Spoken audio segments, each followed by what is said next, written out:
Bienvenue sur DMG TV, les histoires mystiques. Tu es nouveau sur la chaîne, n'oublie pas de t'abonner, de laisser un commentaire, de liker et de partager. Tu veux raconter une histoire? Il y a un numéro à l'écran sur le plus 237 655 81 90 17. Envoie ton histoire et on va jouer sur YouTube, Facebook et TikTok. On poste 6 histoires tous les jours sur YouTube, la chaîne c'est DMG TV. Ce qu'on fait c'est pour sensibiliser, donc s'il vous plaît, toujours laissez un like, commenter, partager. Même si tu n'as rien à dire en commentaire, tu peux quand même dire merci pour l'histoire.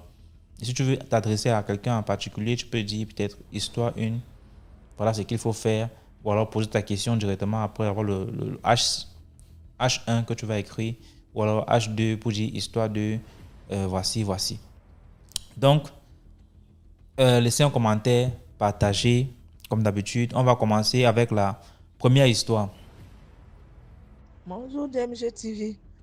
Comment vous allez la communauté, la famille? J'espère que vous vous portez bien. Alors, je voudrais souligner un petit fait. Il y a des gens dans les commentaires, non seulement ils font les commentaires désagréables, et puis ils insultent ceux qui racontent. Si vous n'avez pas d'histoire à raconter là, taisez-vous. N'insultez pas vos amis. Les gens font un effort pour pouvoir sensibiliser les gens et vous, en retour, vous les insultez. C'est même pas poli de votre part. Bon, c'est pas de vos fautes, hein. Chacun a reçu son éducation. C'est pas à cause de ça aussi, moi, je vais pas raconter mes histoires. Si vous ne voulez pas écouter la bouchez vos oreilles puis passer. Voilà, c'est ce que je voulais vous dire. Là, c'était une petite parenthèse. Dans TV, je vais raconter l'histoire de ma petite soeur, que je vais appeler Florence. Je suis née dans une famille polygame. Mon père avait 3 femmes. Nous, ma petite soeur que je vais appeler Anicette, et moi, je vais me donner le nom de Honorine. Nous avons perdu nos mamans à bas âge. Donc, on a perdu nos mamans à bas âge. Quand on a eu l'occasion de se marier, nous sommes mariés en même temps. Parce qu'il y avait trop de difficultés à la maison, des choses que plus tard, je vais vous raconter un autre jour, l'atmosphère qui prévalait à la maison. Et ma petite soeur, que je vais appeler Florence, elle a rencontré un monsieur. Le monsieur est marié. C'est un monsieur du nord-ouest de la Côte d'Ivoire, de Touba. C'est un Koyaka. Le monsieur est marié. Mais il avait les moyens, il avait les cartes, tout ça. La maman de ma petite soeur a vu en lui plutôt une opportunité. Donc, ils sont partis au nord. Vous voyez Marabout là-bas pour attacher le monsieur. Ils ont pris la photo du monsieur. Et c'est quelques effets personnels puisque c'était déjà son copain. Ils sont allés voir un dozo. Ils ont mis ça dans une tombe. Est-ce qu'un mort parle? Un mort parle pas, il voit rien. Il suivait ma petite soeur aveuglement. Tout ce que ma petite soeur fait là, il parle pas. Il la suivi aveuglement. Et ça, maintenant, ma petite soeur était fatiguée maintenant. Il dit, ah, c'est quelle histoire ça? Le monsieur, il me suit partout, je suis fatiguée. Je suis fatiguée. Un jour, il est venu se confier à moi. J'ai dit, mais tu n'aimes pas un monsieur. Pourquoi tu peux faire une chose pareille? En plus, le monsieur est marié, il a des enfants. Elle dit, c'est pas moi, c'est ma maman. Il dit, ah, vraiment, hein, ça là, vous avez gâché la vie du monsieur, hein. Il vous suit. Et pendant la guerre, là, le monsieur même a abandonné sa famille, hein. Il est parti rester.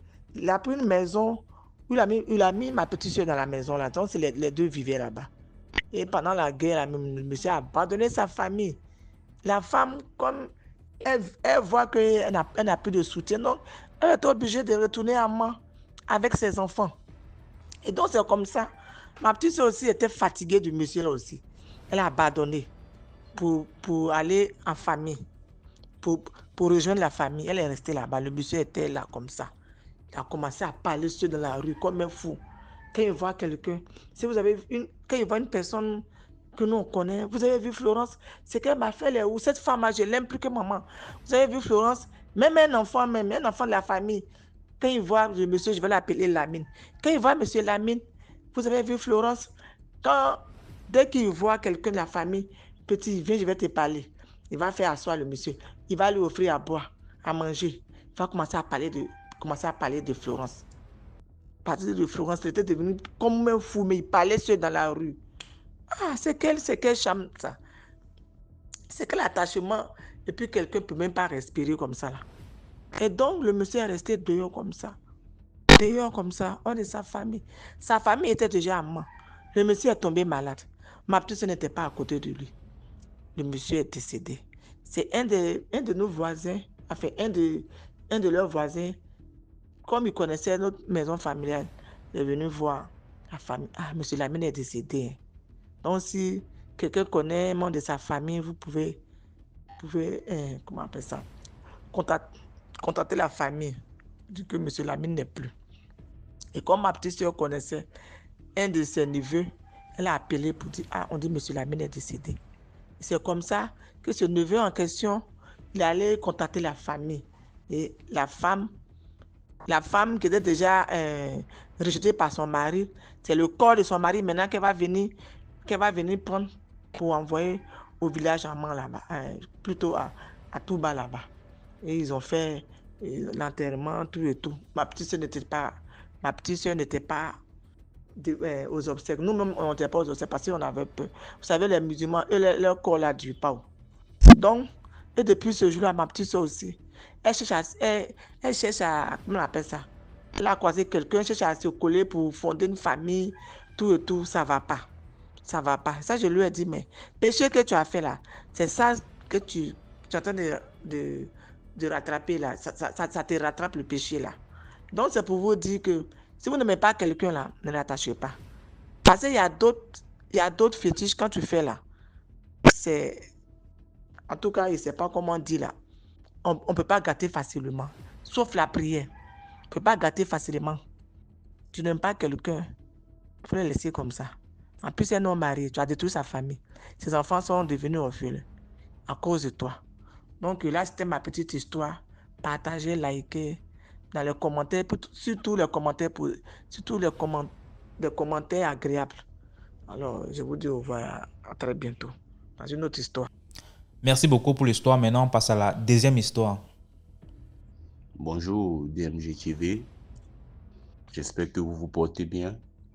Je tenais à remercier la page DMG TV parce que vraiment ce que on dit dans cette page concernant les histoires mystiques, vraiment ça édifie beaucoup de personnes et vraiment beaucoup de courage à toi frérot.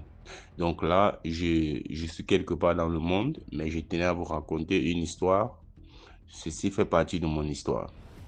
Donc, voici un matin, je me lève, je m'en vais chez un ami, puisqu'il n'y avait pas les cours la journée, là, ça devait être un samedi ou un dimanche, quelque chose comme ça. Alors, je m'en vais chez un ami à matinée, autour de 11h midi, quelque chose comme ça. Alors, me voici, je pars chez mon ami, on perd le temps, on essaye de jouer au game, et tout, vous savez, les ados, voilà, on essaye de jouer.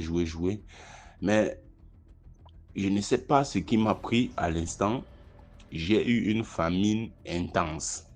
Donc, depuis que je suis né, je n'avais jamais eu faim comme ça de ma vie. Mais la famine qui m'a pris à l'instant là, c'est comme si mes intestins voulaient seulement se couper, quoi. J'ai même pas dit à mon ami que je partais. J'étais pressé comme quoi, comme jamais. Je me suis mis à courir que non, je m'avais mangé à la maison. Je cours, j'arrive à la maison. Dieu merci, je trouve que la maman avait déjà mis ma nourriture à côté. Alors, j'ouvre la cuisine, je prends ma nourriture. Alors, je me mets je me place au niveau du salon. Je me mets à manger. Mais je ne sais pas ce qui m'a pris. J'ai pas allumé la lumière. Façon dont j'ai ouvert la porte centrale, j'ai aussi refermé la porte centrale de telle sorte que si quelqu'un vient, même il ne va pas connaître qu'il y a quelqu'un parce que la maison est fermée. Oh, j'étais là-dedans. Je ne sais pas ce qui m'a pris, je suis venu à la maison.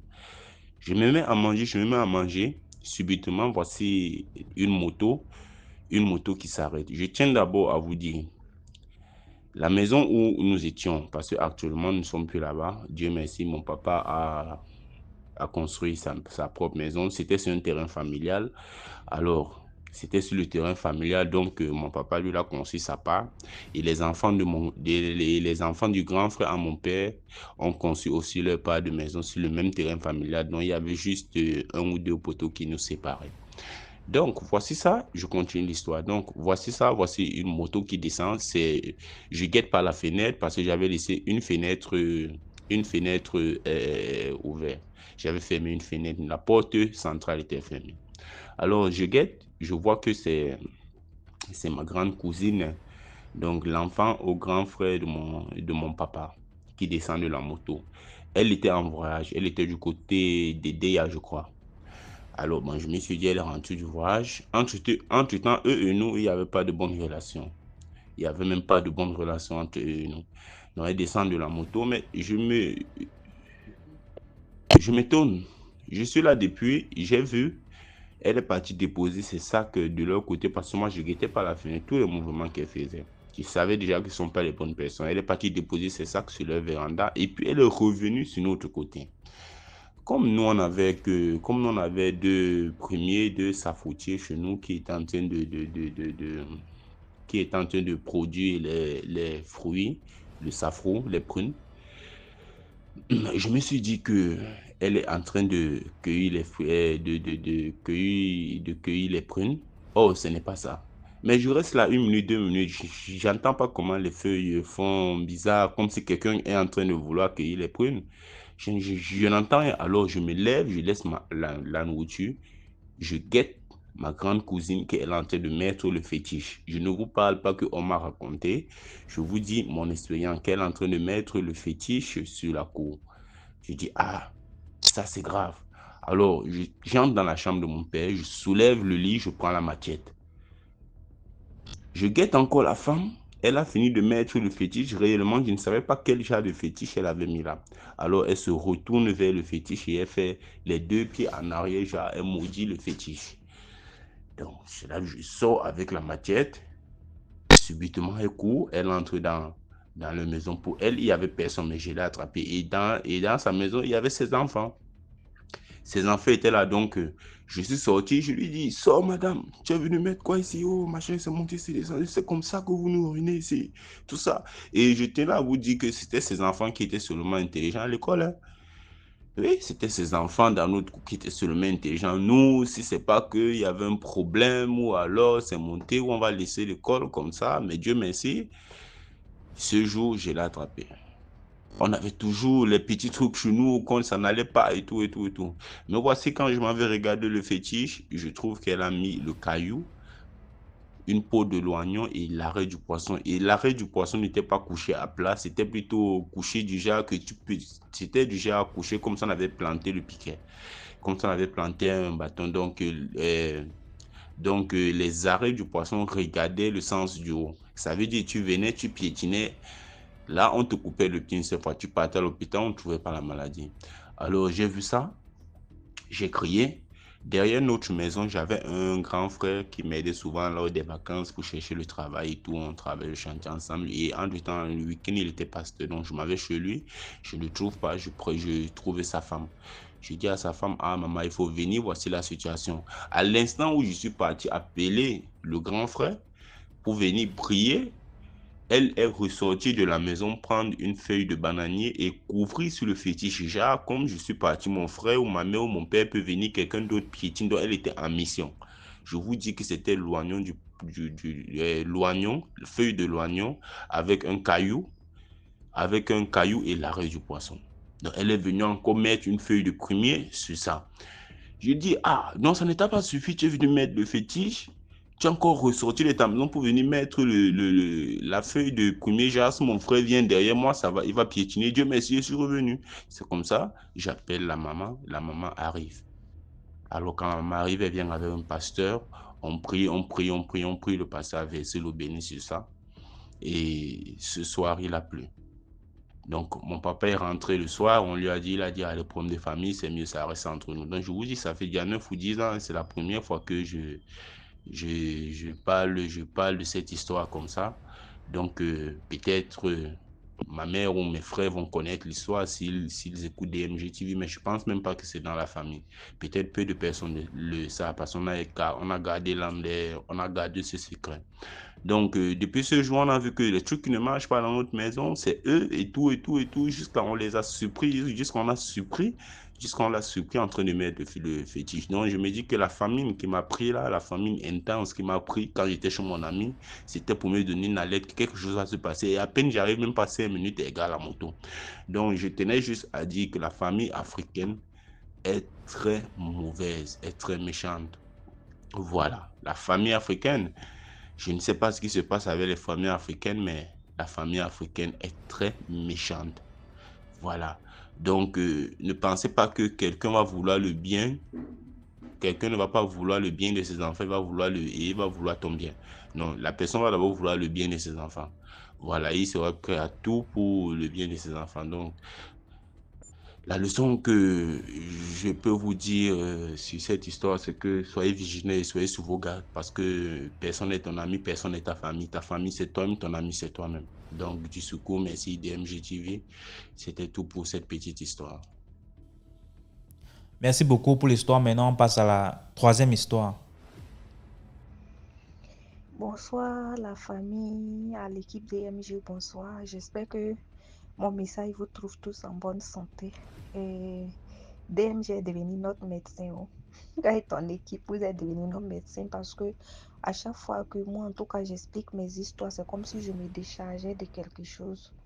Au fait, plus le diable est dévoilé, c'est comme si on a plus de victoires. Jésus a plus de victoires. Donc, du coup, c'est comme si on se confiait, vu même qu'on ne voit pas nos visages, tout et tout. Franchement, ça fait un bien fou. En tout cas, moi, ça me fait un grand bien à chaque fois quand j'explique mes histoires.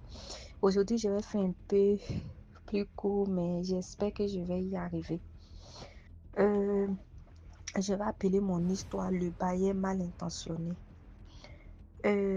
C'était en 2019. On était avec notre grand frère, tout se passait bien, tout et tout. Et quand sa femme est arrivée, les choses il n'y avait plus d'entente malgré que moi et mes soeurs, c'est nous qui faisons tout pour notre frère dans la maison, tout et tout, le ménage et tout, mais sa femme n'était pas satisfaite. En tout cas, rien n'allait dans la maison jusqu'au point où on était obligé de partir parce qu'on ne voulait pas que notre frère ait à choisir entre sa femme et nous. C'est le seul garçon de la famille. Et donc, du coup, on ne voulait pas qu'il ait à choisir. Donc, on s'est décidé à partir pour qu'il soit heureux, pour qu'il soit en paix, pour que, en tout cas, la famille continue de bien fonctionner. Donc, c'est là qu'on va commencer à chercher une petite maison à louer. Donc, on va commencer à chercher autour de nous. C'était à Kumasi, il n'y avait pas de maison. Et on va se trouver en train de partir à Port-Boué. Pour ceux qui connaissent Port-Boué, là, comme on appelle Terre Rouge à Gonzac, c'est là-bas qu'un jour, on s'est levé, on a cherché, on partait de porte à porte même pour demander s'il y avait maison, tellement on voulait partir.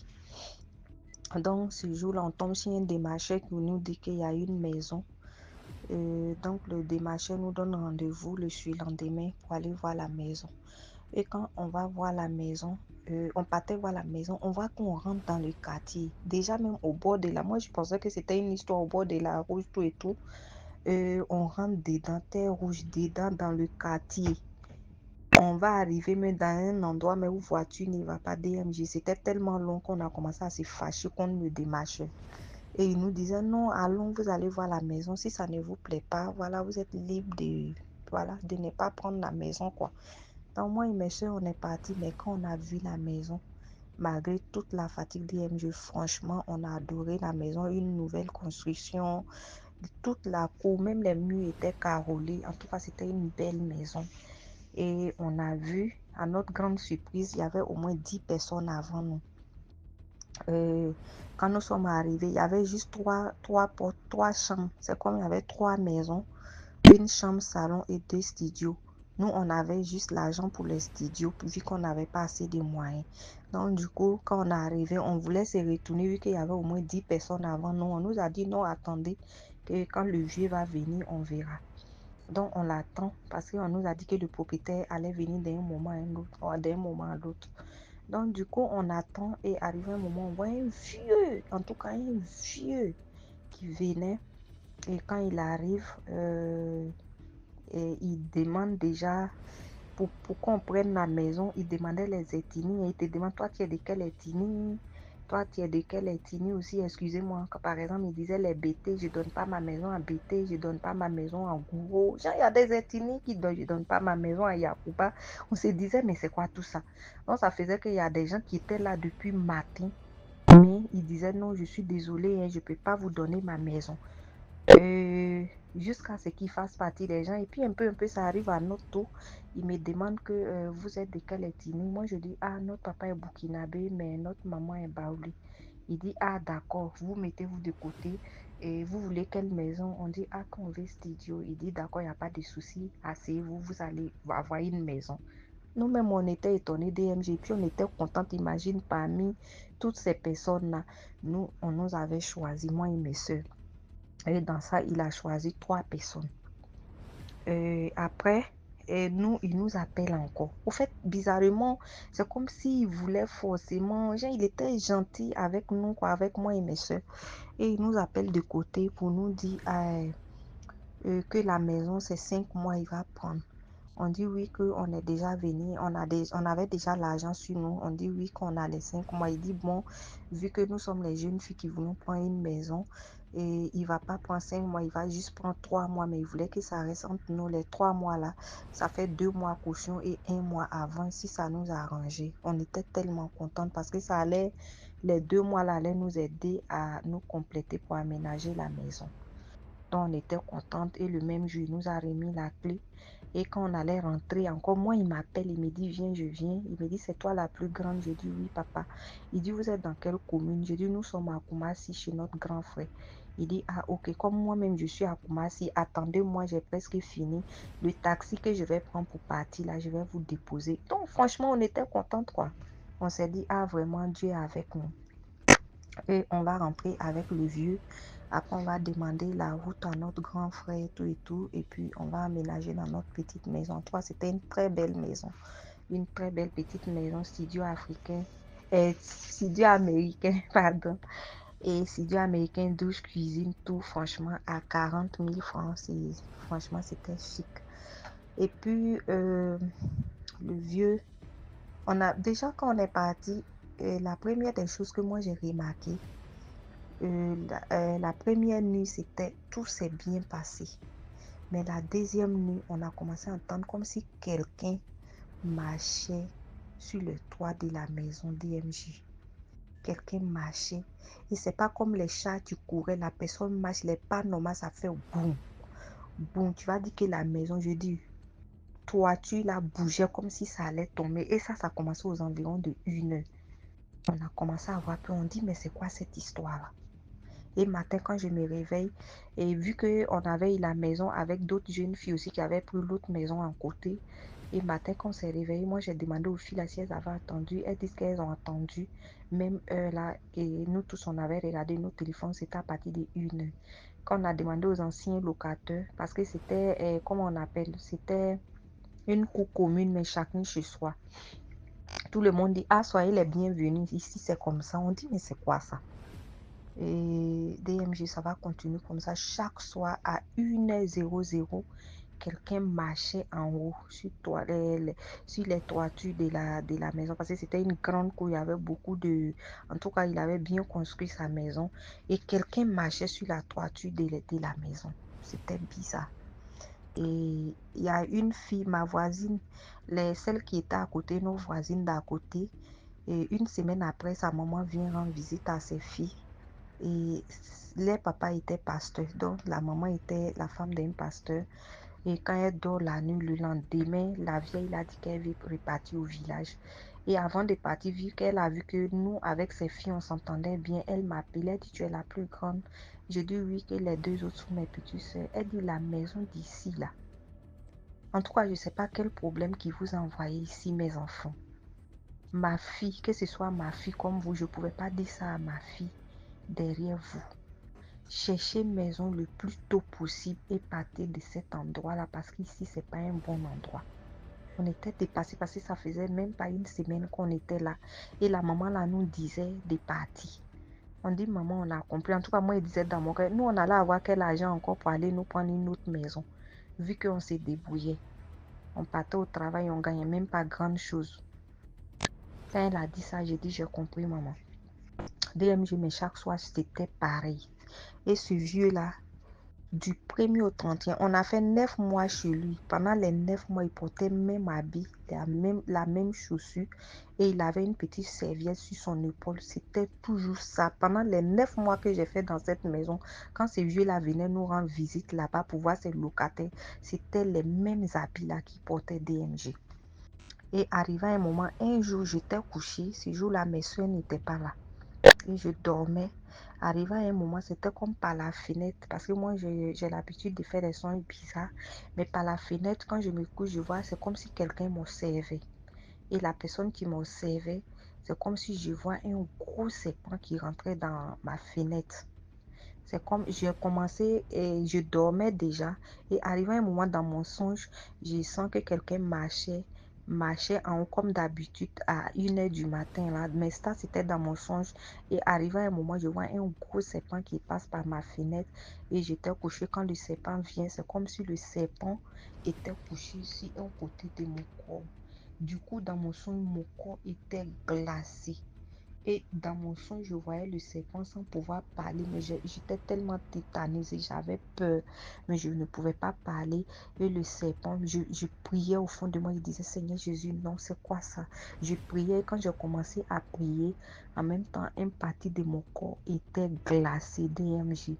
Et quand j'ai dit Jésus, j'ai commencé à prier, le serpent a disparu. Quand ça a disparu, je me suis levée parce que j'étais dans la chambre. Je me suis levée quand je voulais courir. La porte de la chambre qui était fermée, même là, ma tête a cogné. Ma tête a cogné parce que j'étais tellement effrayée. C'est comme je me suis réveillée dans mon sommeil et puis je voulais fuir pour sortir dehors en oubliant que la porte de la chambre était fermée. Donc mon front a cogné la porte. Et quand je touche mon corps, je vois qu'un côté de mon corps était mouillé et très glacé, comme s'il avait versé de l'eau glacée sur moi, mais l'autre côté était sec. Alors que dans mon songe, c'est comme le serpent était couché sur un côté de mon corps et dans mon songe, ce côté-là était mouillé. J'ai dit, Seigneur, mais c'est quoi ça? J'ai prié jusqu'au matin. Et après ça, j'ai plus fait de songes, mais j'ai commencé à me méfier. Et un peu, on a commencé à chercher une maison ailleurs. DMG, Dieu merci, on a pu payer la maison du vie chaque fin du mois. On n'a pas eu de problème. On a fait 9 mois dans la maison. Et le jour où on voulait partir, et ce qui même m'a un peu intriguée, la fête approchait et le vieux vient faire réunion avec nous pour nous faire comprendre que il va, pour ses locataires, hein, il avait 3 coups. Et il dit les 3 coups là, il va tuer au mouton pour donner à chaque, il va tuer au mouton pour chaque coup. Je ne sais pas si vous poussez les locataires de chaque coup, il va tuer au mouton pour les donner et il aimerait qu'on fasse des uniformes, tout et tout. J'ai dit, mais c'est quoi ça? Comment un bailleur peut acheter un mouton chaque fin d'année pour donner à ses locataires? Moi, j'ai dit, et il nous a dit pour ceux qui voulaient participer, il fallait qu'on écrit nos noms sur une liste, qu'on fasse une liste pour l'envoyer. J'ai dit que moi et mes soeurs, on n'allait pas être là, qu'on allait partir fêter en famille parce que je trouvais ça bizarre. Et après ça, je commençais à mettre l'argent de côté un peu. Et on a pris, c'est là où on a pu avoir notre petite maison de engrais. Et un matin, j'appelle le vieux pour lui dire, ah papa, il n'y a rien de grave. Vu que, parce que je ne voulais pas lui dire que on allait quitter sa maison à cause de tout ce qui s'est passé. DMG, il y avait plein d'autres choses comme mes histoires. J'arrive pas à expliquer les histoires. Donc du coup, je vais raccourcir un peu. Donc du coup, un matin, je l'appelle. Je dis, papa, il n'y a rien de grave. Vraiment, on vous dit merci. On a été chez vous. Vous nous avez traités comme vos propres enfants. Mais vu qu'on avait quelques petits soucis en famille, que tout est rentré en ordre, vraiment, on veut rentrer en famille. Donc, du coup, on va libérer la maison. Le vieux l'a dit, non, vous ne pouvez pas libérer la maison. Il dit, vous partez quand? Quand j'ai dit la date, il dit, non, il faut m'attendre. Il faut que je vienne d'abord. J'ai dit, ok, il n'y a pas de souci. Mais on va commencer à faire partir nos barrages. On va faire partir les barrages. Le jour où le vieux arrive, il vient trouver que la maison est vide. Il m'appelle de côté. Il dit, mais je t'avais dit d'attendre que je vienne d'abord avant de partir. Je dis, oui, je sais, mais c'est nos parents qui nous ont dit de quitter la maison vu qu'il y avait un souci, que tout est rentré en ordre. C'est pour ça qu'on veut rentrer en famille. Il dit, non, vous ne pouvez pas rentrer. C'est pas possible. J'ai dit, mais pourquoi, papa? Il dit, non, vous ne pouvez pas rentrer. J'ai besoin encore de vous. J'ai dit, mais comment? Il dit, ok, si tu veux, je te donne 1 an, tu ne payes pas de loyer. J'ai besoin de toi. J'ai dit, mais J'ai dit, on doit rentrer en famille. Il dit non, vous ne pouvez pas rentrer, ça ne va pas m'arranger. Au fait, DMG, comme s'il s'est dévoilé, je ne sais pas. Et en même temps, il me prend à côté, il dit, bon, si tu ne veux pas rester dans la maison d'ici, je comprends, mais si tu veux, je te donne une maison au Remblai. Ça, dans un autre quartier, quoi. Genre, il veut dire dans un autre quartier, il va nous donner une autre maison là-bas. Vous n'allez pas payer de loyer. Tu me plais beaucoup. Moi-même, quand je te vois, tu me plais. C'est rentré ici. Ton étoile est tellement grande. Tu es une bonne femme. Tu es belle. En plus, ton étoile est tellement grande. Donc, s'il te plaît, moi, même si tu veux, on couche pas ensemble, mais on couche pas ensemble, mais tu vas pas payer le loyer. J'ai dit, mais papa, on dirait qu'on ne se comprend pas.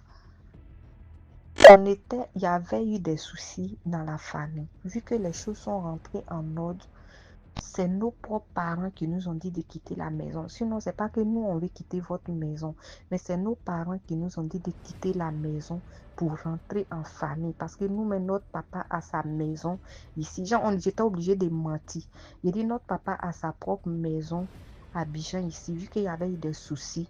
Donc, maintenant que tout est rentré en ordre, c'est pour ça qu'on rentre en famille. Et il était triste, il avait des larmes aux yeux. Il est parti, il dit non, je vais t'appeler, mais ne quittez pas. Quand il est parti, on a quitté la maison. Quand on a quitté la maison, mais il a continué, j'ai laissé la clé à son fils, il a continué à nous appeler. Et c'est moi plutôt qu'il appelait à chaque fois. Il me disait, même la caution DMG, je n'ai pas récupéré. Il dit pour qu'il puisse me donner ma caution qui était chez lui. Vu que c'était même pas grande chose, c'était 2 mois seulement. Il dit pour qu'il me donne la caution, il faut que lui et moi on parle, il a des propositions à me faire, il veut que j'intègre son association. Au fait, les choses qu'il me disait là, c'était tellement bizarre. En tout cas, grâce à Dieu, nous on est quittés sans problème. Après ça, la fille dont je parlais aussi, que sa maman nous avait dit de quitter, elle aussi, le même jour qu'on est parti, elle aussi, elle avait sa maison. Mais deuxième jour, on est resté dans cette maison pendant 9 mois. Et pendant les 9 mois, jour pour jour, il y a eu des expériences bizarres dans cette maison. Des expériences bizarres. Et quand on est quitté dans l'endroit, et on disait aux gens que c'est dans cette maison-là qu'on était, tout le monde nous disait, mais et vous avez pu quitter la maison? On dit oui. On dit il est en prison. C'est comme quand tu vas dans sa maison, vous ne pouvez pas quitter la maison. C'est votre chance. Ou bien je ne sais pas comment il fait, ou bien s'il est marié de... En tout cas, je ne sais pas comment il faisait, mais c'est comme il prenait vos chances, il prenait vos étoiles. C'est ce qu'il apportait des choses. Il y a des gens qui étaient là-bas qui ne payaient plus de loyer, mais ces personnes-là étaient là-bas. Ils n'arrivaient plus à partir. Donc tout le monde nous disait, mais comment vous avez fait pour quitter cette maison? Donc c'était un peu mon petite histoire. Vraiment, avant de rentrer dans une maison, prions beaucoup. Prions beaucoup, mettons Dieu avant toute chose. Prions beaucoup. Parce que souvent, même si tu penses que dans la famille, les choses ne se sont pas bien parce que tu vas aller prendre une maison, que tu n'as pas Dieu dans ta vie, que tu ne pries pas assez, tu vas aller ramasser autre chose là-bas. Donc la moralité de l'histoire, c'est de beaucoup prier. Si c'est Dieu, tu pries, en tout cas, prie ton Dieu. Si tu sais que tu es dans autre chose, il faut continuer dedans, mais tu pries. Parce que le dehors est vraiment, vraiment, vraiment mauvais. Donc c'était mon histoire. J'ai essayé de raccourcir pour ne pas aujourd'hui arriver à 20 minutes, vraiment. Et voilà, liker, partager. En tout cas, que la main de l'Éternel soit sur nous. Merci beaucoup pour l'histoire. Maintenant, on passe à la 4e histoire. Bonsoir DMG, bonsoir la communauté DMG, likons, partageons, commentons. Alors, je suis la dame qui a raconté l'histoire, son histoire, qu'elle a été adoptée et qui a eu un accouchement très difficile parce qu'elle avait l'impression qu'elle discutait son corps avec quelqu'un. Histoire où des gens disaient que c'est une histoire de maltraitance ou bien c'est une histoire mystique. Je voulais dire déjà que vous savez, dans la vie, la patience est une vertu. La patience est une vertu. Quand quelqu'un prend le temps de raconter son histoire, ce n'est pas parce qu'il n'a rien à faire. Et ceux qui ont pris le temps d'écouter, je pense que si DMG avait vu que ce n'était pas une histoire mystique, vu que j'ai envoyé en audio, je ne suis pas monté en live, il n'aurait pas publié. S'il a pris le soin de publier, c'est parce que lui-même, il a vu l'ampleur du mystique de l'histoire.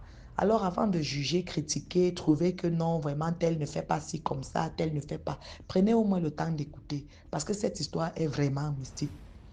est vraiment mystique. Et quand quelqu'un prend le temps d'expliquer, c'est pour que la finalité, vous compreniez un peu la profondeur de ce que la personne veut dire. En fait, c'est ce que je voulais dire. Évitons même d'insulter les gens. Parce que quand tu n'as qu'un parent, tu voues de l'amour à ce parent-là. Je n'avais connu personne d'autre que elle. Je n'ai jamais connu un membre de ma famille. Elle est la seule personne que j'ai appelée maman. Donc, du coup, et quand tu es orphelin, que tu grandis quelque part, on s'attache sur tout et n'importe quoi pour dire comment tu es une mauvaise, comment tu te comportes mal, comment tu fais ceci, comment tu fais ça. Du moins, on t'accuse de tout et de rien. Seuls les orphelins peuvent comprendre ce que je dis. On va t'accuser de tout et de rien. Même les vols qui se passent dans la maison, on va dire que c'est toi. Même si on sait que ce n'est pas toi, on va dire que c'est toi. On va s'attacher sur des moindres détails pour dire que, ah, voilà, vous voyez.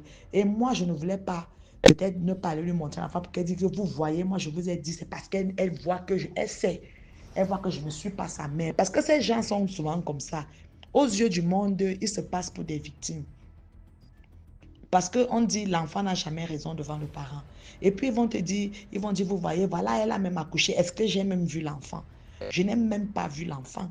Hein, mais elle habite dans ma maison. Je l'ai accueillie chez moi, je l'ai adoptée, je l'ai nourrie. Et puis maintenant, elle part accoucher. Même l'enfant, il ne me montre pas. Ça devient maintenant que oui, on t'a adopté, on t'a fait ceci. Maintenant, tu es ingrate. Il faut souvent mesurer un peu vos paroles, s'il vous plaît. Vraiment, mesurons nos paroles. Parce qu'on ne se lève pas, on ne pose pas des actes seulement comme ça. Et si je faisais ça, elle me mettait dehors, par exemple. Même mon petit ami était encore étudiant. J'allais aller où? J'allais aller où? Parfois, il faut faire des choses. Ne donnons pas l'occasion au diable de nous atteindre. Parfois, tu poses un acte, tu dis à Dieu, Seigneur, moi, je lui donne le respect. La Bible dit, honore ton père et ta mère. C'est elle qui a été la figure maternelle de ma vie. Je ne pouvais pas outrepasser son autorité sous prétexte qu'elle est sorcière. Parce que la Bible ne nous dit pas d'honorer notre père ou notre mère s'il est sorcier ou s'il n'est pas sorcier ou s'il n'est pas méchant. Il dit honore ton père et ta mère, point. Qu'il soit sorcier, qu'il soit quoi. Honore-le, fais ta part. De sorte que même si il faille que tu prennes certaines décisions par rapport à cette personne-là, prie. Il n'y a que Dieu qui protège. Le sorcier n'est pas au-dessus de Dieu. La preuve en est que malgré tout ce qu'elle a fait, malgré tout ce qu'elle a dit, malgré qu'elle a proclamé, mais dit qu'elle ne sait pas pourquoi je me tue à vouloir garder l'enfant, à vouloir acheter même les habits pour le bébé, l'enfant là ne va pas vivre. D'ailleurs, même je ne suis pas appelée à accoucher. Vous voyez donc que Dieu l'a défié. Aujourd'hui, j'ai 4 enfants. Mais moi, j'ai fait ma part. Et devant Dieu, elle ne peut avoir rien pour m'atteindre. Même si elle va m'atteindre, elle ne va pas m'atteindre comme si je lui avais ouvert vraiment la porte. Vous voyez un peu ce que je veux dire. Et aujourd'hui, ma fille va bien par la grâce de Dieu. Et je crois que Dieu continuera de faire son œuvre dans sa vie et dans la mienne. Voilà déjà dans un premier point. Je voulais encore revenir vraiment sur mon histoire parce que j'ai appris la stricte vérité, la stricte réalité de ce qui s'était passé et comment j'ai fait pour me retrouver même dans cette maison. Alors, j'apprends que, en fait, elle, vu qu'elle était une personnalité vraiment, comme je dis, publique, une personnalité de gouvernement à l'époque et tout. Alors, qu'est-ce qu'elle avait fait? Elle m'a pris parce que j'étais allée dans un programme de prière. On m'a dit que ta mère, tout ce que tu vis, tout ce que tu as déjà traversé dans ta vie, c'est à cause d'elle. Elle ne t'a jamais aimé et tu es le genre de personne qu'on dit que tu as fait. Maintenant là, quand la personne est venue, tu as essayé de faire ça, t'a dépassé. Le genre qu'on dit que c'est la personne là qui est ton terminus. Vous comprenez un peu? Qu'est-ce que cette maman prophète me dit? Elle me dit, ta mère là, elle avait l'habitude de prendre les enfants des gens pour voler leur étoile, pour voler leur énergie, pour ne pas vite mourir et pour comment on dit, grandir spirituellement, bon, négativement dans le négatif, quoi. Donc, elle avait cette habitude de prendre les enfants, les étoiles des gens. Maintenant, quand elle est appris, elle a essayé de te faire ce qu'elle avait l'habitude de faire. Mais toi, tu es le genre d'enfant qui est né avec une grâce particulière. C'est-à-dire que la main même de Dieu est sur toi. Elle a essayé, elle n'a pas pu. Ce qui fait donc que, elle me dit, tu sais, ta mère ne peut jamais t'aimer. elle ne va jamais t'aimer. Parce que tu as été comme, euh, comme celle qui est venue la défier, celle à qui elle a tout essayé et ça n'a pas marché. Ça n'a pas marché.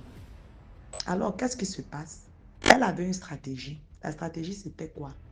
Elle aimait faire ami-ami avec les gens. Donc, quand elle voit que tu es une grande étoile, parce que paraît-il, ma mère était une femme très intelligente, le genre de personne qu'on dit qu'elle est génie, donc d'une extrême intelligence et de même d'une extrême beauté. C'est-à-dire que sa beauté était égale à son intelligence, en fait. Elle était vraiment très belle et tout. Parce qu'elle-même, parfois, quand elle causait avec d'autres personnes, elle disait toujours que vraiment, sa mère était très belle. C'était une très belle femme et très intelligente, vraiment très intelligente. Dommage. Elle parlait comme ça. Alors, j'apprends que elle a fait ami avec ma mère. Genre, oui, vraiment se rapprocher d'elle. Et puis, quand elle a été amie avec elle, ma mère donc tombe enceinte de moi. Et elle tombe enceinte de moi d'un monsieur très bien. Et tout, et tout. Donc, elle a fait, vous savez, copine là. Et puis, tu commences à avoir comme une jalousie vis-à-vis de la personne. Parce qu'elle, en fait, elle avait des décrets. Ils ont des décrets dans leur famille que les filles ne doivent pas se marier. Et effectivement, aucune des filles, parce que son papa même était d'abord une sommité, et aucune des filles de cette famille-là n'est mariée. Aucune des filles de cette famille, de ce monsieur, de ce papa-là n'est mariée.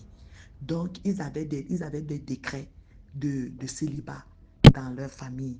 Et elle savait ça parce que quand son père mourait, c'est à elle qu'il l'a remis un peu, je ne sais pas si je vais dire comme le pouvoir, comme je ne sais pas quoi. Donc, du moins, les choses de la famille, c'est à elle qu'on a remis cela. Et maintenant, donc, elle utilisait ça alors aussi, comme je vous ai dit, pour atteindre les gens.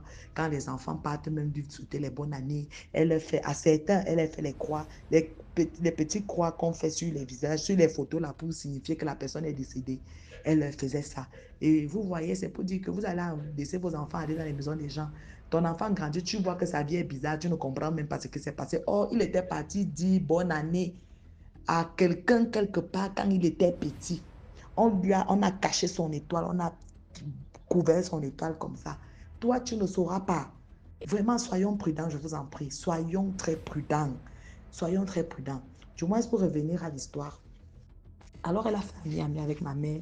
Quand ma mère donc, tombe enceinte de moi, elle tombe enceinte d'un type bien. Et tout, la jalousie entre. Donc, oh, ma mère, elle ne savait pas qu'elle était sorcière, puisque elle est de ces gens qui ont toujours Dieu dans la bouche là. Que vraiment Dieu est. Vous savez comment on dit souvent là que parfois dans l'église, il y a les sorciers. Tu vois, la personne vient là tous les dimanches alors que c'est un terrible sorcier. Donc elle venait, elle était toujours là que vraiment Dieu. Et elle avait une manière d'attirer les gens. Elle montrait toujours aux gens qu'elle est très généreuse. Donc elle va arriver chez toi, elle va te donner les poulets, les plantains, les ceci, les cela. Et tout jusqu'à toi-même, tu vas te sentir honoré qu'une personne de son rang vraiment veuille faire ami avec toi, en fait. Et puis tu l'acceptes, tu commences, tu es là contente. Elle va faire comme ça, elle va venir même tous les matins, même parfois 6 h, 7 h, elle est devant ta porte là. Elle vient, elle reste là avec toi. Après, elle te dit, bon, j'ai rendez-vous peut-être à l'assemblée, de quoi, elle part. Et tout, quand je vais rentrer là, vraiment, je vais m'arrêter. Elle vient, elle garde même les choses de tes enfants. Et tout. Elle garde les choses même à tes enfants. Donc, toi-même, tu es content, quoi. Elle devient donc amie avec ma mère. Et quand donc ma mère donc tombe enceinte de moi, vu qu'elle est le genre de personne qui voit, parce que tout ce qu'elle disait, plus tard, on s'est rendu compte, nous qui avons grandi autour d'elle, qu'il y a beaucoup de choses qu'elle a dites qu'aujourd'hui, on voit ça s'accomplir. Elle dit toujours, tel sera ceci, ou tel est comme ça, ou tel aura ceci, ou tel machin. Et tu te rendais compte que c'est vrai. Donc, elle avait les yeux, elle voyait l'avenir, elle voyait ce que quelqu'un peut devenir. Et c'est comme ça que elle a vu en ma mère, avec la jalousie et tout. Elle a sacrifié ma mère. Elle a sacrifié. Et ma mère n'est pas morte du coup. Elle a d'abord commencé à faire des crises de folie du jour au lendemain, comme ça. Elle m'a accouchée étant dans cet état. Et quand elle m'a donc accouchée, on m'a récupérée. Elle est venue me prendre, soit disant que comme elle voulait être ministre des Affaires sociales à cette époque, soit disant que oh, vraiment, elle aime les orphelins, vraiment, vraiment, machin, oh, comme ma mère est partie là, vraiment, et comme ma mère n'est pas bien normale, elle ne peut pas s'occuper d'un enfant, voilà, et tout. Elle m'a donc récupéré. Jusqu'aujourd'hui, je ne sais vraiment pas dans quelles conditions maman est décédée, mais je sais quand même que elle est décédée. Je ne sais pas dans quelles conditions, on ne m'a pas dit les détails. Mais je sais qu'avant ça, elle a commencé à faire des crises de folie. Donc, parfois, elle était normale, parfois, elle était bien et tout et tout. On n'a pas compris d'où ça venait. C'est comme ça qu'elle me récupère. Donc, quand elle me récupère dans l'optique qu'elle avait vu une très grande étoile sur moi. Et je comprends aujourd'hui que j'ai 35 ans, qu'effectivement, j'ai cette grâce-là. Parce que même depuis que j'étais petite, les gens, c'était beaucoup plus vraiment des gens très bien. Vous savez, il y a des gens comme ça qui attirent seulement des personnes bien placées, des personnes bien, en fait. Donc, ce qui faisait que même quand les gens venaient à la maison, des gens avaient même cette facilité peut-être à me donner de l'argent. Vous voyez une petite fille, tu vois, quelqu'un vient et dit que, oh, mais ta petite fille, elle est bien. Les gens, tu vois, on va me donner 10 000. On va me donner, imaginez-vous à l'époque, si j'ai 35 ans aujourd'hui, on te donne 10 000. C'est très beaucoup. Et même comme ça, elle récupérait tout même d'abord. Même, je ne mangeais même rien dedans. Donc, ce qui faisait que elle faisait vraiment beaucoup de choses et tout. Donc, ça se voyait. Quand j'ai même commencé à grandir, vraiment, c'était des gens bien qui ont commencé même à venir lui dire que vraiment ta fille là, elle est bien, machin. Donc, j'attirais vraiment seulement des gens bien, bien situés et tout. Et tout, vous savez, il y a des gens qui ont cette grâce. J'avais cette aura-là. Donc, apparemment, donc, elle a vu et elle a voulu voler ça. Du moins, elle a voulu voler, genre, comme on dit, le vol d'étoiles. Elle a voulu voler mon étoile. Elle a, elle a voulu me dépouiller. Et la maman prophète qui m'avait un peu expliqué ce qui s'était passé, elle me dit, tu sais, elle avait l'habitude de faire ça, de voler les étoiles des enfants. Quand tu accouches, elle vient là, elle t'apporte des choses, elle te fait même presque la layette. Mais quand elle vient là, elle te donne les trucs. Après, elle porte ton enfant, elle récupère l'étoile de ton enfant. C'est comme ça qu'elle faisait. Quand les enfants viennent lui dire les bonnes années, elle récupère les étoiles des bonnes années des gens.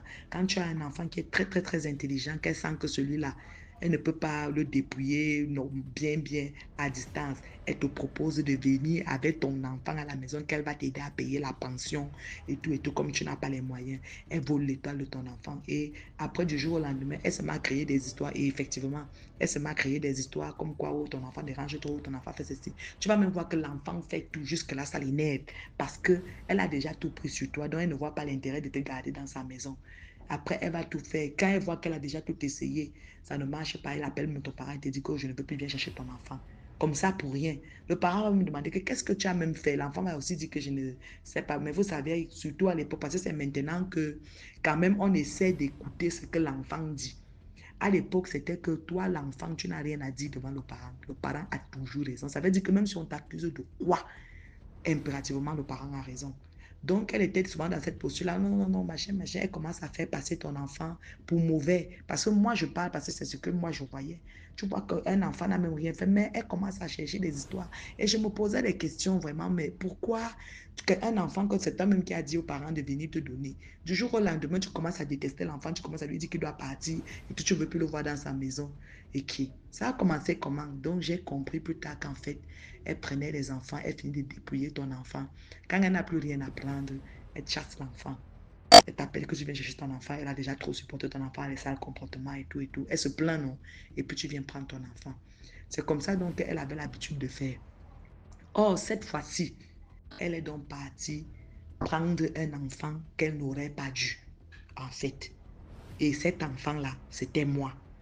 Elle l'a pris, mais c'est le genre que Dieu avait déposé comme un sceau sur moi. C'est-à-dire que comme Dieu avait sa main particulièrement posée sur moi, quand elle a donc essayé de faire ce qu'elle a voulu faire, elle n'a pas pu parce qu'elle voulait que je meure vite. Le genre, tu es là, mais ta vie est déjà, on sait déjà que peut-être à 5 ans, tu vas mourir. Vous voyez un peu. Donc, pendant les autres des années, avant les 5 ans là, elle prend bien soin de toi, elle fait tout, elle fait tout, elle fait tout. Alors que après, quand 5 ans va arriver, peut-être une maladie comme ça là, tu meurs. Les gens, elle va toujours passer pour bien. Oh, vraiment, ce n'était même pas son enfant, elle s'en occupait bien et tout, et tout, et tout. Ouais, l'enfant est décédé. C'est comme ça alors. Donc, apparemment, je devais mourir, je ne sais pas, elle avait dans les 8 ans, 9 ans. Quand elle a donc vu que les 8 ans, 9 ans étaient passés, jusqu'à là, je ne mourrais pas. Elle s'est donc mise à me détester. Me détester. Au point où, je vous assure, ce n'est pas un mensonge. Elle faisait le genre que quand je tombais même malade, elle était heureuse. Je vous assure, heureuse. C'est-à-dire que tu la vois comment elle chantonne et tout. Jusqu'à elle commence à parler avec ses ménagères que quand la bonne dame là va mourir, je vais prendre son corps, je vais pas jeter là-bas. Il y a un hôpital, dans un hôpital, je préfère tel ou non et tout, que je ne vais pas jeter son corps là-bas. Ouais, j'attends même seulement qu'elle meure. Jusqu'à même, il y avait certaines ménagères qui disaient que tu détestes l'enfant, c'est pourquoi. Elle dit que non, vous ne pouvez pas comprendre. Vous ne pouvez pas comprendre.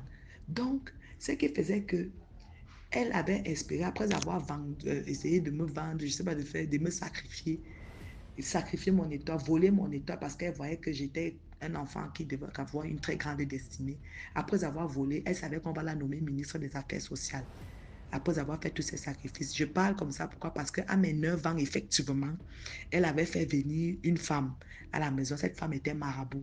Cette femme-là m'a fait des scarifications au niveau des mains et des pieds. Pas des pieds, au niveau des mains, du dos et entre les côtes ici au milieu, là, à la poitrine, entre les deux côtes, là. Elle m'a fait des scarifications. Et j'entendais comment la femme là disait que, mais vraiment, sa vie sera bien.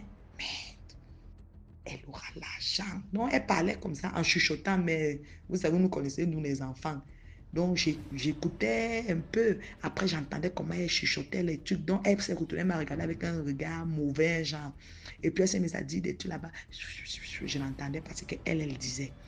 Donc, cette femme a fini de me faire une scarification. Elle a pris mon sang. Et dans la pièce où elle me faisait ça, c'était la pièce où elle interdisait aux gens d'entrer. Tout le monde qui avait vécu avec elle dans la maison là savait que la pièce là, qu'elle a une pièce là-bas là, que personne n'entre. Personne n'entre là-bas. Et la pièce là était positionnée de sorte que si tu pouvais même habiter dans la maison là pendant des années sans jamais savoir que la pièce là existait. Donc la pièce là était cachée et avant cette pièce là il y avait une bibliothèque. Donc du coup tu ne pouvais pas savoir qu'il y avait une autre pièce après la bibliothèque.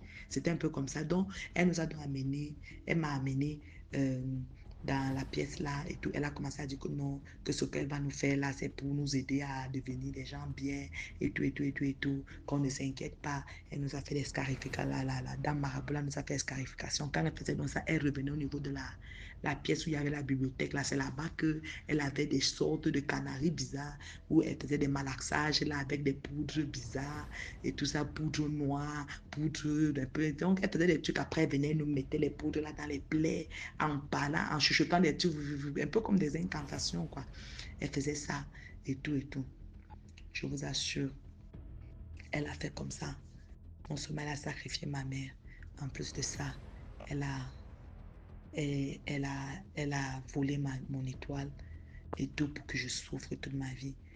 Et vous vous souvenez quand je vous racontais mon histoire de comment j'ai souffert avec la grossesse, comment j'ai été maltraitée. Vous vous souvenez que je vous disais qu'elle disait toujours tu vas souffrir, tu vas souffrir, tu vas souffrir. En fait, quand elle m'avait fait, ils m'ont fait ça. C'est qu'on m'avait tout pris. Et c'était que je ne devais pas accoucher. Je ne devais pas me marier. Je ne devais rien faire de ma vie, que tout ce que je vais essayer de faire ne marchera jamais. Et je vous assure que j'ai déjà fait des choses dans ma vie. J'ai fait l'élevage des lapins. J'ai fait des champs. J'ai fait des plantations. Donc, j'ai les opportunités. J'ai l'argent. J'entreprends. Mais la chose, au début, ça donne. Mais après, pouf, tout s'arrête. Au début, ça donne. Après, pouf, un problème arrive, soit on me vole. Moi, par exemple, comme la plantation que j'avais faite, j'ai fait, le feu est venu, ça a brûlé ma plantation. Après encore, 2 jours après, parce que quand ça a brûlé, c'était une grande plantation de gombo. Ça a brûlé le gombo. Ça a brûlé une partie. Comme ça n'avait pas tout brûlé, je vous assure, 2 jours après, le feu est venu brûler même le reste du champ. J'ai fait les tomates. Les oiseaux venaient manger ma tomate. Et ils ne mangeaient pas les tomates crues. Hein. Dès que la tomate était déjà arrivée à maturité, l'oiseau venait manger spécifiquement cette tomate-là. C'était comme ça. Exclusivement ça. On a tout fait. On a mis les fils de cassette autour du champ. On a même mis les bananes à côté des tomates. Les oiseaux là ne mangeaient pas les bananes qu'on mettait à côté. Ils mangeaient exclusivement les tomates qui commençaient déjà, vous savez, quand la tomate est arrivée à maturité, elle commence à devenir un peu, quand elle veut déjà devenir rouge, quoi. Et tout là, dès qu'elle devient rouge, tu sais que bon, ça là, même d'ici même 2 jours, on va récolter. Les oiseaux venaient manger. Ça a été fait comme ça. J'ai fait beaucoup de choses. J'ai vendu les chaussures. Quand le business avait déjà pris et tout, j'ai commencé avec 100 000. J'avais déjà des sacs et des sacs de chaussures et tout. On est venu, on m'a volé les chaussures. Donc, il y avait toujours quelque chose qui venait quand je m'engage. Ça vient. Donc, en fait, ma vie était toujours comme ça. J'ai commencé à pleurer. J'étais toujours à dire, mais Seigneur, pourquoi ma vie est comme ça? C'est là où j'ai donc appris tout ça. J'ai appris que, en fait, voilà, elle avait l'habitude de faire ami avec les gens, voler leur destinée, ou bien prendre ton enfant, quand elle voit que tu as un enfant avec une grande étoile, elle prend, elle t'élève, et que c'est pour ça qu'elle me détestait autant, parce que ce qu'elle a même réellement voulu me faire, je devais mourir tôt. Mais imaginez-vous alors que vous avez pris quelqu'un, c'était dans l'optique de la sacrifier. Et maintenant, vous attendez que la personne meure. La personne ne meurt pas. Du coup, la tête de la personne commence à vous énerver dans la maison. Et elle disait toujours ça, qu'elle m'énerve, je ne veux même pas la voir, qui est devant moi, tu m'énerves. Elle faisait comme ça. Et bon, aujourd'hui, je suis partie parce qu'il y a une prophétesse qui avait dit que s'il faut que ma vie commence à changer, il faut que je quitte même d'abord la concession en question. Alors j'ai quitté, Dieu a fait grâce. Ça, c'est même encore une autre histoire. J'ai quitté la concession, je suis allée louer. J'ai traversé beaucoup d'étapes difficiles, mais aujourd'hui, je suis chez moi. Donc, je peux dire que j'ai mon chez moi avec mes 4 enfants, comme je vous ai dit. Et gloire à Dieu, le Seigneur s'est glorifié. Merci beaucoup pour l'histoire. Maintenant, on passe à la 5e histoire. Bonjour, DMG TV.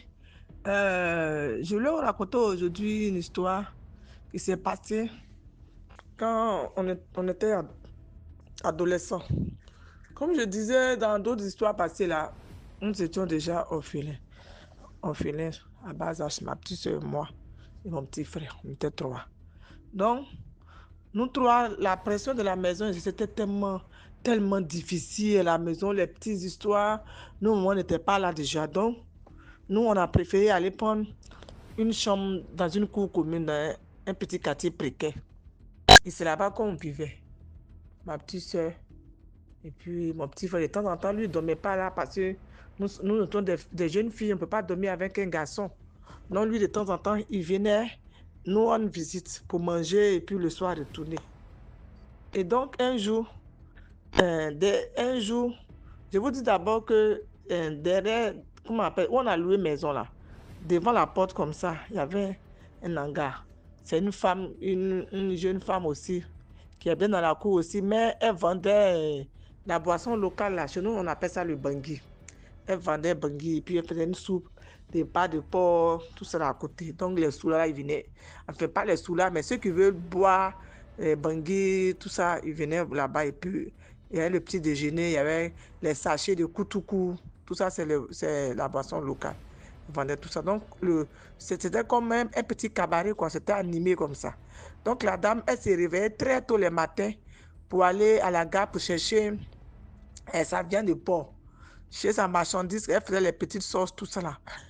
Et un jour, la femme là commençait à crier parce qu'elle se réveille vers les 5h, 5h moins, peut-être 4h30 comme ça pour aller tôt à la gare, elle a commencé à crier au secours. En même temps, elle est tombée. Elle ne parlait plus. Ah, la nuit, là, ceux qui ont eu le courage sont sortis pour partir. Pour voir qu'est-ce qui se passe, Je vais l'appeler Mariette. Mariette, il y a quoi? La femme ne pouvait plus parler. Non. Les gens venaient lui rendre visite, elle ne parlait pas. De la femme, elle a perdu l'usage de sa voix. Ah, qu'est-ce qui s'est passé? Elle a eu quoi? Un jour, les gens sont venus, les gens l'ont envoyé à l'église pour prier. Elle a eu l'histoire, aller voir les gens qui font les exorcismes là. Les chrétiens comme ça qui font les exorcismes. Bon, tel que les chrétiens s'y laissent comme ça là. Il l'a envoyé là-bas. Donc, la femme, elle a commencé à parler. Elle dit, quand je parle, elle a commencé à parler. On dit, mais pourquoi tu as crié comme ça? Et puis depuis ce jour-là, tu n'as plus parlé. Elle dit, je partais pour marcher vers les 4h30 là. Dès que j'ai ouvert la porte, j'ai pris mon panier, je partais. Devant la porte, j'ai vu un chien avec un chat en train de parler en français. On dit, un chien et puis un chat en train de parler. Je vous assure que moi-même, j'étais étonné. Un chien et puis un chat en train de parler, ça causait, ça riait. Je pensais que c'était qu'il y avait les gens derrière moi. Je retourne ma tête, je ne vois personne. Regarde, à côté, il n'y a personne.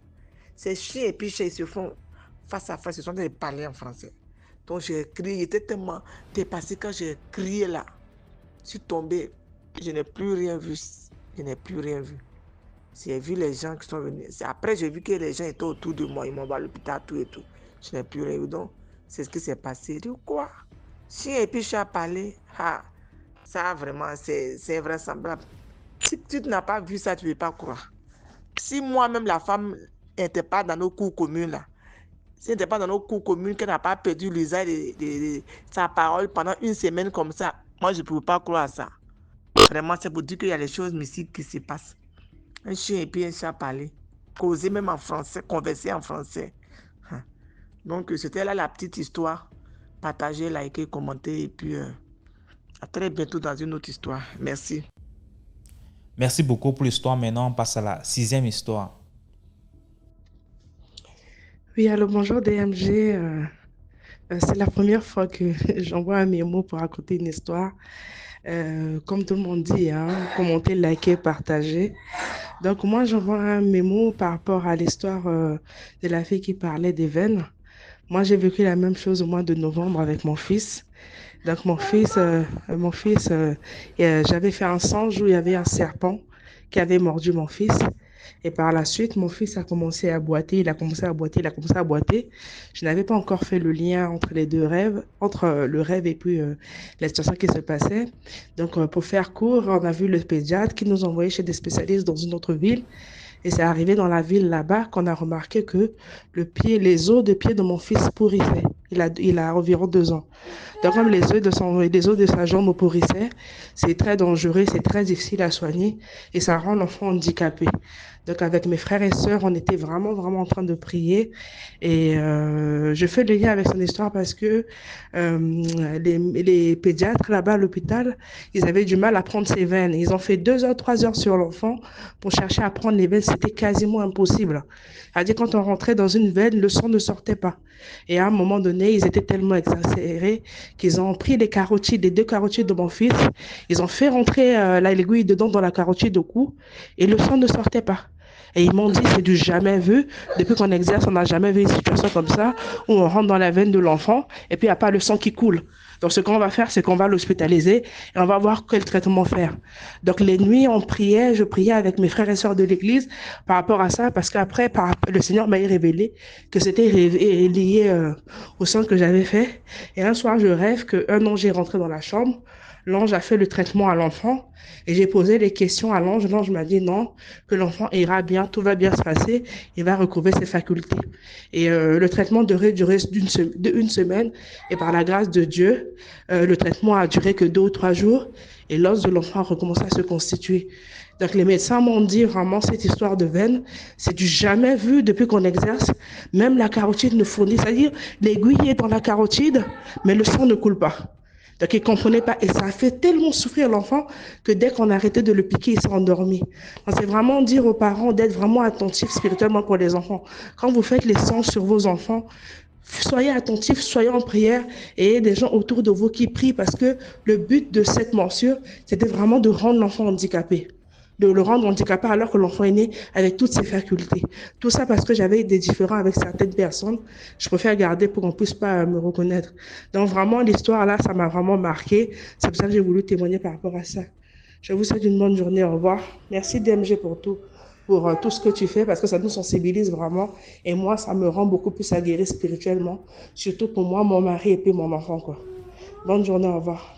Merci beaucoup pour l'histoire. Voilà, c'était tout pour aujourd'hui. J'espère que tu as aimé la vidéo d'aujourd'hui. Sinon, laisse un commentaire, like, partage. Si tu n'es pas encore abonné, abonne-toi. On se prend demain 12h pour une nouvelle vidéo. Ciao.